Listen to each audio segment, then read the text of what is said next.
우리 함께 본 사무엘상 16장 1절부터 13절 말씀으로 우리를 향한 하나님의 뜻을 나누고자 합니다. 여러분, 결혼을 일륜지 대사라고 합니다. 한 사람이 인생을 살아가면서 겪는 가장 중요한 일들 중에 하나라는 것입니다. 우리는 결혼을 통해서 인생의 반려자를 만나서 부부의 연을 맺고 남은 생애 동안 생사고락을 같이 합니다. 그래서 결혼 정년기에 들어선 젊은 사람들은 자신의 반려자가 짝이 누구인지를 젊은 시절 때 나이가 더 들기 전에 그 사람 누구인지를 찾아서 만나서 함께 새롭게 가정을 꾸려 나가야 합니다. 그것이 젊은 사람들의 인생의 숙제입니다. 또 결혼 정년기를 앞둔 자녀들, 결혼을 시켜야 될 자녀들을 둔 부모님들 역시 그렇습니다. 어떻게 하면 자녀들에게 맞는 좋은 적합한 배우자를 만나게 해서 좋은 가정을 꾸리고 우리 자녀들이 행복하게 살 수 있을까? 그것이 고민이고 기도 제목입니다. 그런데 그렇게 중요한 일륜지 대사라고 하는 결혼도 요즘에는 상업화되어서 결혼할 때에 사람을 만나는 그런 것들을 매칭시켜주는 회사가 성업 중이라고 합니다. 인생의 가장 중요한 배우자를 만나는 것도 전문적인 결혼 정보 회사를 통해서 이제 사람들이 다른 사람을 만나려고 한다는 것입니다. 그 사람의 성격과 취미와 가정 환경과 직업 등을 고려해서 결혼 정보 회사에서는 그 사람과 가장 잘 어울릴 것 같은 사람을 이제 연결을 시켜준다는 것입니다. 그런데 그런 결혼 정보 회사가 예비 신랑 신부들을 내부적으로 등급을 매겨서 논란이 된 적이 있습니다. 그리고 지금도 논란이 되고 있습니다. 사람을 만나기 위해서 결혼 정보 회사에 가입을 했는데 그런 예비 신랑 신부들의 재산이 얼마나 되는지, 직업이 어떤지, 학벌, 외모 이런 것들을 점수로 환산을 해서 등급을 매겨서 소위 말해서 고객을 관리한다는 것입니다. 오래전부터 인터넷에 그런 얘기가 떠돌기 시작했는데 오래전에 인터넷에서 떠돌던 등급표를 보면 참 재미있습니다. 1등급 신랑감이 되려면 조건이 어떻게 되어야 되느냐, 결혼정보회사에서 매겨놓은 조건에 보면 한국의 최고 대학인 서울대 법대를 나와서 서울에 있는 그 판사가 되어야, 그 정도가 되어야 1급 신랑감이라고 합니다. 아니면 그런 조건을 갖추지 못했다면 최소한 재산은 100억 이상 있어야 1등급 신랑감이라고 합니다. 그게 옛날 말이고 요즘은 500억 이상이 되어야 한다고 합니다. 그리고 외모도 등급을 매겨 놓았다고 합니다. 키는 185cm 이상 되어야 하고, 그리고 희한한 건 2cm씩 작아질 때마다 등급이 한 단계 떨어진다고 합니다. 그리고 점수도 2점씩 깎는다고 합니다. 참 우습죠? 여러분, 이 등급표에 나오는 대로라면 1등급 신랑감이 한국에서 몇 명이나 될까요? 정말 그 결혼정보회사에서 매겨놓은 그 1등급 신랑감이 정말 최고의 신랑감이라고 할 수 있을까요? 그 등급표를 본 많은 사람들이 물질 가치로 따질 수 없는 한 사람을 그렇게 학벌, 재산, 가정환경, 외모로 단순하게 등급을 매겼다는 것 자체가 정말 비정한 자본주의 현실이다, 그렇게 씁쓸하게 생각하고 신랄하게 비판을 했습니다. 여러분들은 여러분의 배우자를 만나셨을 때에 무엇을 보고 결혼을 결정했습니까? 어떤 점을 보시고 내가 평생 이 사람과 살아야 되겠구나, 그렇게 결정을 하셨습니까? 또 결혼시킬 자녀가 있다면 무엇을 먼저 가장 우리 자녀를 결혼시킬 때 그 배우자로 고려하는 사항으로 생각을 하고 계십니까? 그래도 학교는 어느 정도 나와야지, 앞으로 태어날 애들을 생각해서 인물은 어느 정도 받쳐줘야 되는 거 아닌가? 사람들은 언제나 외모나 자라온 배경이나 학벌이나 그 사람이 가진 재물, 뭐 그런 것들, 그 사람의 겉모양, 그런 것들을 먼저 봅니다. 그런데 오늘 성경에 보면 사람들이 생각하는 그런 것들을 아직 제대로 갖추어지지 않았지만 하나님께 선택받은 사람이 있습니다. 다윗입니다. 다윗은 베들레헴에 사는 이새의 8번째 막내 아들로 태어났습니다. 그런데 그런 다윗은 어른이 되기도 전에, 성년이 되기도 전에 사무엘 선지자에게 왕으로 기름 부음을 받았습니다. 오늘 이 말씀이 그런 얘기입니다. 이스라엘 백성들은 여호수아의 영도로 하나님이 약속하신 가나안 땅에 들어갑니다. 그리고 하나님이 약속하신 그 가나안 땅에서 정착하면서 살아가는데 이스라엘 백성들은 다른 이방 민족들과는 다르게 왕이 없었습니다. 다른 이방 민족들은 나라마다 그 나라 백성들을 다스리는 왕이 있었는데 가나안 땅에 들어갔던 이스라엘 백성들에게는 처음에는 왕이 없었습니다. 하나님이 직접 다스리셨기 때문입니다. 하나님이 사사라는 하나님의 종들을 세워서 사사를 통해서 하나님께서 자신의 뜻을 이스라엘 백성들에게 말씀하시고 이스라엘을 직접 왕이 되셔서 다스리셨습니다. 그러다가 마지막 사사였던 사무엘 선지자의 때에 이스라엘 백성들이 하나님 앞에 나와서 불평불만을 토로합니다. 하나님, 우리도 다른 이방 민족들, 다른 나라들처럼 눈에 보이는 왕을 좀 세워주십시오. 그 말이 무슨 말이었습니까? 하나님의 다스림을 거부한다는 말이었습니다. 눈에 보이지 않는 하나님, 눈에 보이지 않기 때문에 우리 답답합니다. 눈에 보이는 왕을 세워주십시오. 하나님은 그 말씀을 듣고 슬퍼하셨지만 사무엘 선지자를 통해서 왕을 세워주셨습니다. 그렇게 해서 세워주신 왕이 이스라엘의 초대 왕 사울 왕이었습니다. 그런데 사울 왕이 왕이 된 뒤에 어떻게 했습니까? 하나님이 그를 세워 이스라엘 나라를 통치하는 왕으로 세워주셨지만 사울 왕은 하나님 앞에서 그 말씀에 불순종하고 거역하게 됩니다.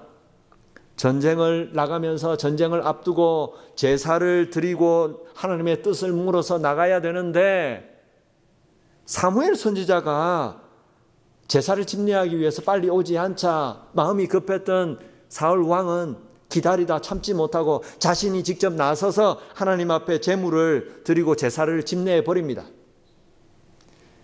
그리고 전쟁터에 나가서 싸울 때에 하나님은 아말렉 족속, 하나님을 거역하고 거부하고 믿지 않고 하나님 앞에 극악무도한 죄악마음을 범했던 아말렉 족속을 다 진멸해 버리라고 말씀하셨지만 사울 왕은 아말렉 족속을 진멸하지 아니하고 아말렉 족속의 왕을 사로잡아 옵니다. 그리고 아말렉 족속의 모든 소와 양과 재산들을 다 그대로 가지고 왔습니다. 왜 그랬습니까?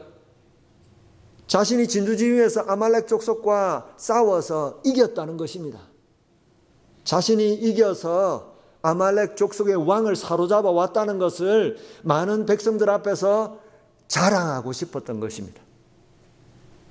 그렇게 하나님의 말씀에 불순종했던 사울 왕은 결국 사무엘 선지자를 통해서 하나님이 세운 너를 하나님께서 버리신다고 하는 말씀을 듣게 됩니다. 여러분, 그런데 사무엘 선지자는 그 일이 못내 아쉬워서 하나님 앞에서 슬퍼하며 밤을 새워 기도했습니다. 자신이 직접 기름을 부어서 세웠던 이스라엘의 첫 번째 왕 사울 왕, 그런데 하나님이 그를 버리셨다고 하니까 얼마나 마음이 아팠겠습니까? 그런 사무엘을 보시고 하나님은 무엇이라고 하십니까? 오늘 함께 읽은 1절 말씀해 볼까요? 여호와께서 사무엘에게 이르시되 내가 이미 사울을 버려 이스라엘 왕이 되지 못하게 하였거늘 네가 그를 위하여 언제까지 슬퍼하겠느냐? 너는 뿔에 기름을 채워 가지고 가라. 내가 너를 베들레헴 사람 이새에게로 보내리니 이는 내가 그의 아들 중에서 한 왕을 보았느니라 하시는지라. 하나님이 뭐라고 말씀하십니까? 하나님 앞에 슬퍼하는 사무엘에게 더 이상 슬퍼하지 마라. 내가 이미 사울 왕을 버렸다. 이제 다시 뿔병에 기름을 채워서 내가 너에게 명하는 베들레헴 이새의 집에 가라. 그곳에 내가 다시 예선한 왕이 있다 말씀합니다. 그 말을 듣자 사무엘은 두려워합니다. 2절부터 다시 볼까요? 사무엘이 이르되 내가 어찌 갈 수 있으리이까? 사울이 들으면 나를 죽이리이다 하니 여호와께서 이르시되 너는 암송아리를 끌고 가서 말하기를 내가 여호와께 제사를 드리러 왔다 하고 이새를 제사에 청하라. 내가 너에게 행할 일을 가르치리니 내가 내게 알게 하는 자에게 나를 위하여 기름을 부을지니라. 여러분, 사울왕은 하나님께 버림을 받았습니다. 하지만 아직까지 왕위를 지키고 있었습니다. 하나님은 그를 버리셨지만 여전히 그는 왕위에서 왕권을 행사하고 있었습니다. 그런 상황에서 사무엘이 갑자기 뿔병에 기름을 채워서 또 다른 곳에 가서 또 다른 사람에게 기름을 부어서 왕을 세운다면 사울이 어떻게 하겠습니까? 죽이려고 할 것입니다. 아무리 영적 지도자라고 하지만 버젓이 자기가 왕의 자리에 앉아 있는데 또 다른 사람에게 가서 사무엘이 기름을 부어 왕을 세운다면 그것은 왕이 된 사울에 대한 자기에 대한 반역이고 배신이었던 것입니다. 그래서 사무엘은 하나님 앞에 물었습니다. 하나님, 분명히 사울 왕이 나를 죽이려고 할 것입니다. 그러자 하나님은 무엇이라고 하십니까? 너는 베들레헴에 가서 제사를 드린다고 하고 그 제사 자리에 이새와 그의 아들들을 초청하라. 그 명령대로 사무엘 선지자는 베들레헴으로 가서 제사를 드린다고 하면서 이새와 그의 아들들을 초대합니다. 그리고 한 사람 한 사람 이새의 아들들을 만납니다. 이새의 첫째 아들 엘리압이 이제 드디어 사무엘의 눈앞에 나타났습니다. 사무엘은 그를 보자 직감적으로 엘리압을 하나님이 택하신 왕이라고 생각하게 됩니다. 6절 말씀 볼까요? 그들이 오매 사무엘이 엘리압을 보고 마음에 이르기를 여호와의 기름 부으실 자가 과연 주님 앞에 있도다 하였더니, 여러분, 그런데 하나님은 뭐라고 하십니까? 이어서 7절 볼까요? 여호와께서 사무엘에게 이르시되 그의 용모와 키를 보지 말라. 내가 이미 그를 버렸노라. 내가 보는 것은 사람과 같지 아니하니 사람은 외모를 보거니와 나 여호와는 중심을 보느니라 하시니라. 하나님은 사무엘에게 그의 용모와 그의 키를 보지 말라고 하십니다. 그러시면서 하나님은 사람의 중심을 보신다고 단언하십니다. 그렇게 장남 엘리압으로부터 시작해서 차남, 삼남 쭉 7명의 아들들이 모두 사무엘 앞에 지나갔습니다. 하지만 하나님은 그 7명의 아들들 중에 누구에게도 기름을 부으라고 명령하시지 않으셨습니다. 결국은 답답했던 사무엘은 이새에게 묻습니다. 여기 모인 7명의 아들들이 너의 아들들 모두인가? 또 다른 아들은 없는가? 그러자 이새는 막내 아들이 있습니다. 그럼 그를 불러오라. 그가 여기 오기까지 저녁 식사를 하지 않겠다. 그리고 그를 불러옵니다. 그러자 어떻게 됩니까? 12절 말씀 볼까요? 12절 말씀. 이에 사람을 보내어 그를 데려오매 그의 빛이 붉고 눈이 빼어나고 얼굴이 아름답더라. 여호와께서 이르시되 이가 그니 일어나 기름을 부어라 하시는지라. 여러분, 사람은 눈에 보이는 외모와 그 모습이 먼저 눈에 들어옵니다. 왜냐하면 우리는 육신을 가진 존재이기 때문입니다. 우리가 육체를 가지고 있기 때문에 눈에 보이는 육신의 세상이 눈에 먼저 들어옵니다. 그 당시에 이스라엘의 최고 영적 지도자였던 사무엘도 그랬습니다. 사무엘은 하나님 앞에 직접적인 하나님의 음성을 듣고 하나님의 인도하심을 받는 영적 지도자였지만 그 사무엘조차도 키가 크고 용모가 준수했던 엘리압을 보자 마음이 흔들리고 끌렸던 것입니다. 그 모습을 보고 하나님께서 왕으로 세울 사람이 바로 이 첫째 장남 엘리압이구나, 그런 마음이 들었던 것입니다. 사무엘도 사람이었기 때문입니다. 사람은 그 모습이 먼저 들어옵니다. 못생긴 사람보다 잘생긴 사람을 더 좋아하고요, 키가 훤칠한 사람을 더 좋아합니다. 공부를 못하는 사람보다 똑똑하고 박식한 사람이 더 마음이 갑니다. 말을 못하는 사람보다 청산유수같이 말을 잘하는 사람에게 호감이 갑니다. 인기 없는 사람보다 인기 있고 많은 사람들이 좋아하는 사람을 우리도 좋아합니다. 하지만 하나님은 무엇이라고 하십니까? 하나님은 외모를 보시지 않으시고 중심을 보신다고 하십니다. 사람들이 생각하는 그런 것들을 보시지 않는다는 것입니다. 여러분, 그렇다면 하나님이 보시는 중심은 무엇입니까? 하나님이 찾으시는 마음은 어떤 마음입니까? 하나님은 그 마음 중심에 하나님을 얼마나 경외하는지를 살펴보시는 것입니다. 사무엘이 은밀하게 다음 왕을 세우고자 베들레헴에 왔을 때에 다윗은 그 제사 자리에 정식으로 초대받지도 못했습니다. 아직 나이가 어렸기 때문입니다. 그 당시에는 성년이 되어야, 어느 정도 율법이 정한 나이 이상 되어야 제사 자리에 참여할 수가 있었습니다. 다윗의 형들은 모두 다 제사의 자리에 초대를 받아서 참석했습니다. 하지만 다윗은 그 자리에 참석하지 못했습니다. 아직 나이가 어린 소년이었기 때문입니다.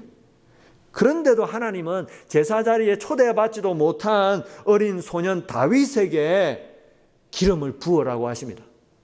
이 어린 소년이 바로 그 다음 왕이다. 이 아이에게 기름을 부어라 말씀하셨습니다. 왜 그러셨을까요? 다윗은 아직 어린 소년이었지만 다윗의 마음은 하나님을 두려워하고 경외할 줄 아는 믿음의 어린 아이였기 때문입니다. 여러분, 경외라는 게 무슨 말입니까? 경외. 쉽게 얘기해서 공경할 줄 알고 두려워할 줄 안다는 것입니다. 무시하지 않고 인정하고 존중하기 때문에 그분을 두려워하는 마음. 다윗은 어렸습니다. 하지만 다윗은 하나님을 인격적으로 살아계신 분이시라는 것을 믿었고, 그 하나님을 믿었기 때문에 날마다 그 하나님을 경험하고 그 하나님을 인정하고 그 하나님을 존중하고 하나님을 경외하는 아이였습니다. 여러분, 다윗의 그 마음은 나중에 사울 왕에게 쫓겨서 도망 다닐 때에 나타납니다. 여러분, 다윗은 사무엘에게 기름 부음을 받고 왕으로, 그 다음 왕으로 지목을 받았지만 당장 그 어린 아이 때부터 바로 그 자리에서 왕이 되지 못했습니다. 그런데 그 다윗이 어떻게 이스라엘 백성들 가운데 나타나게 되었습니까?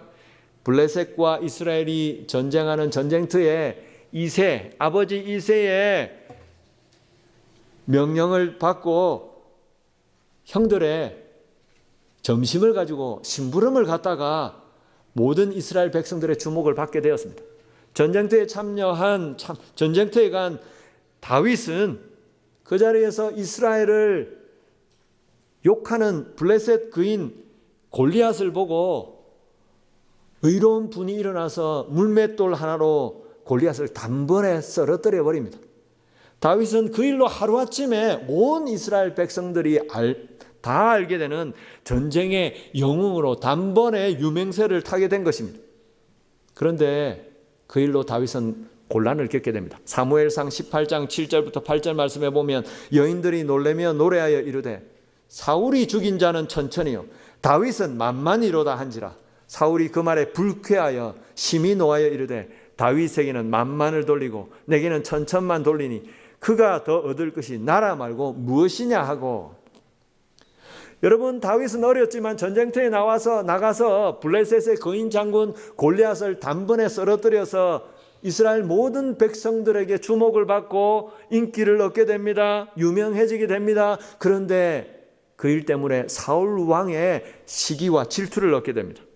사울이 말하는 것을 보십시오. 백성들이 다윗에게는 만만을 돌리고 나 왕된 사울에게는 천천을 돌린다. 결국 어떻게 되느냐? 이 다윗이 얻을 것이 나라밖에 더 있느냐? 다윗의 인기를 질투한 사울왕은 어떻게 해서든지 다윗을 죽이려고 합니다. 전쟁터에 나가서도 다윗을 제일 앞자리에 세워서 손을 대지 않고 다윗의 목숨을 없애려고 합니다. 하지만 하나님은 그럴 때마다 다윗을 지켜주십니다. 그리고 나중에는 어떻게 됩니까? 사울왕은 결국 직접 군사를 데리고 다윗을 잡아 죽이려고 그를 쫓아다닙니다. 그렇게 다윗은 억울하게 사울 왕의 질투를 받아서 늘 도망 다녀야 되는 그런 신세가 되어버립니다. 그러다가 결국 원수는 외나무 다리에서 만난다고 동굴에서 사울 왕을 만나게 됩니다. 사울과 그의 부하들이 다윗을 죽이려고 쫓아오니까 그를 피해서 동굴에 숨어 있었는데, 그 동굴에 하필이면 자신을 죽이려고 하는 사울 왕이 더위를 피해서 들어왔다가 낮잠을 자는 것입니다. 그런 상황에서 다윗은 낮잠을 자는 사울 왕을 단번에 해치운다면 한순간에 왕의 자리에 오를 수 있는 그런 상황이었습니다. 여러분, 다윗은 이미 영적인 선지자였던, 영적 지도자였던 사무엘에게 기름 부음받아 그 다음 왕으로 인정을 받았습니다. 이스라엘 백성 모든 사람들이 다 다윗이 왜 도망을 다니느냐, 사울 왕이 질투를 해서 그를 죽이려고 쫓아다닌다, 그 사실을 다 알고 있었습니다. 다윗을 따라다녔던, 함께 숨어 있었던 그 부하들마저도 다윗에게 그렇게 이야기합니다. 사무엘상 24장 4절 말씀에 보니까 다윗의 사람들이 이르되 보소서, 여호와께서 당신에게 이르시기를 내가 원수를 너의 손에 넘기리니 너의 생각에 좋은 대로 그에게 행하라 하시더니 이것이 그날이니이다. 다윗이 일어나 사울의 그 옷자락을 가만히 베니라. 다윗을 따라서 동굴에 함께 숨어 있었던 다윗의 부하들이 뭐라고 얘기합니까? 다윗이요, 오늘이 바로 하나님께서 예언해 주셨던 그날입니다. 하나님께서 분명히 말씀하시지 않았습니까? 당신의 원수 사울 왕을 단번에 처치할 수 있는 그런 기회를 줄 것이라고 하셨는데 바로 오늘이 그 절호의 기회입니다. 사울 왕이 동굴에 들어와 낮잠을 자고 있고 이 자리에는 아무도 없습니다. 단번에 그를 죽여서 이제 하나님의 뜻을 이루고 왕위에 오르소서. 그러자 다윗이 무엇이라고 대답합니까? 사무엘상 24장 5절부터 말씀을 다시 볼까요? 그리한 후에 사울의 옷자락 뱀으로 말미암아 다윗의 마음이 찔려 자기 사람들에게 이르되 내가 손을 들어 여호와의 기름 부음을 받은 내 주를 치는 것은 여호와께서 금하시는 것이니 그런 여호와의 기름 부음을 받은 자가 됨이니라 하고 다윗이 이 말로 자기 사람들을 금하여 사울을 해하지 못하게 하니라. 사울이 일어나 굴에서 나가 자기 길을 가니라. 그 동굴에서 다윗은 사울 왕을 단번에 죽일 수 있었습니다. 억울하게 사울 왕에게 쫓겨다니고 있고 사울 왕이 다윗을 질투해서 죽이려고 쫓아다니는 것 이스라엘의 모든 사람들이 다 알고 있었습니다. 그런 상황에서 사울 왕을 죽인다고 누가 뭐라고 할 사람 아무도 없었습니다. 하지만 그는 사울 왕을 죽이지 않았습니다. 왜 그랬습니까? 사울 왕을 왕으로 세운 분은 하나님이시라고 믿었기 때문입니다. 다윗은 하나님을 경외하는 사람이었기 때문에 하나님이 세운 사울 왕을 함부로 처치할 수가 없었던 것입니다. 비록 사울은 하나님이 버리신 왕이실지라도 하나님이 은혜를 거두셔서 하나님의 영 성령께서 사울 왕을 떠나고 그래서 이제 인간적인 악한 생각으로 다윗을 쫓아다니고 있었지만 하나님이 그를 세웠기 때문에 하나님 때문에 다윗은 차마 그를 처치할 수가 없었던 것입니다. 하나님은 그런 하나님을 두려워할 줄 아는 다윗의 마음 중심을 보시고 결국 그를 하나님의 때에 이스라엘의 왕으로 세워주셨습니다. 여러분, 이 세상 사람들은 그 모습을 봅니다. 여러분, 사람들은 육신을 가졌기 때문에 겉모습을 보고 모든 것을 판단합니다. 그래서 이 세상을 살아가려면 잘생긴 외모도 좀 필요하고 학벌도 필요하고 재산도 가진 것도 좀 있어야 합니다. 그래야 사람들이 인정해 주기 때문입니다. 그래서 세상 사람들은 성형술도 하고 좋은 학교 들어가려고 길을 쓰고 공부를 합니다. 어떻게 해서든지 돈을 모아서 사람들 앞에 인정받는 사람들이 되려고 합니다. 왜냐하면 사람들은 그런 걸 보기 때문입니다. 하지만 하나님 앞에서 그런 것들은 다 필요가 없습니다. 왜냐하면 하나님은 오직 하나, 그 사람이 하나님 앞에서 얼마나 하나님 하나님을 경외하고 두려워하고 하나님을 믿음으로 의지하며 살아가는가를 보시는 것입니다. 그걸 보시고 하나님은 그 사람을 복 주시는 것입니다. 그래서 사도 바울은 그렇게 고백했습니다. 자신의 모든 세상적인 것들을 다 배설물로 다 버린다고 고백했습니다. 빌립보서 3장 말씀 5절부터 볼까요? 나는 8일 만에 할례를 받고 이스라엘 족속이요 베냐민 지파요 히브리인 중에 히브리인이요 율법으로는 바리새인이요 열심으로는 교회를 박해하고 율법의 의로는 흠이 없는 자라. 그러나 무엇이든지 내게 유익하던 것을 내가 그리스도를 위하여 다 해로 여길 뿐더러 또한 모든 것을 해로 여김은 내 주 그리스도 예수를 아는 지식이 가장 고상하기 때문이라. 내가 그를 위하여 모든 것을 잃어버리고 배설물로 여김은 그리스도를 얻고. 여러분, 사도 바울은 세상적으로 보면 갖출 것을 다 갖춘 사람이었습니다. 히브리인 중에 히브리인, 쉬운 말로 양반 중에 양반, 제일 좋은 집안에서 태어난 사람입니다. 바리새인이었습니다. 하나님 앞에서 어느 누구 흠잡을 데 없는 그런 뛰어난 학벌을 가진 사람이었습니다.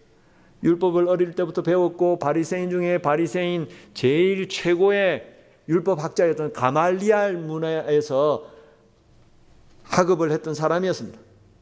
그리고 그렇게 하나님 앞에서 세상적으로 다 가질 것 갖추고 로마 시민권에 자기가 마음만 먹으면 성공할 수 있는 사람이었습니다. 하지만 그런 그 모든 것들을 배설물처럼 다 갖다 내다 버린다고 고백합니다. 왜 그렇습니까? 사람들은 그런 걸 보지만 하나님은 그런 걸 보지 않으시기 때문입니다. 하나님은 세상적으로 사람들이 보는 학벌, 외모, 집안을 보시지 않으시고 그리스도를 믿는 믿음, 하나님을 경외하는 그 마음을 보시고 구원해 주시고 복 내려 주시고 사용하신다고 말씀합니다. 하나님은 육안으로 보이는 것들을 보지 않으시고 육안으로 보이지 않는 사람의 중심을 보시고 그런 사람을 사용하신다고 말씀합니다. 고린도전서 1장 말씀 26절부터 볼까요? 형제들아, 너희를 부르심을 보라. 육체를 따라 지혜로운 자가 많지 아니하며 능한 자가 많지 아니하며 문벌 좋은 자가 많지 아니하도다.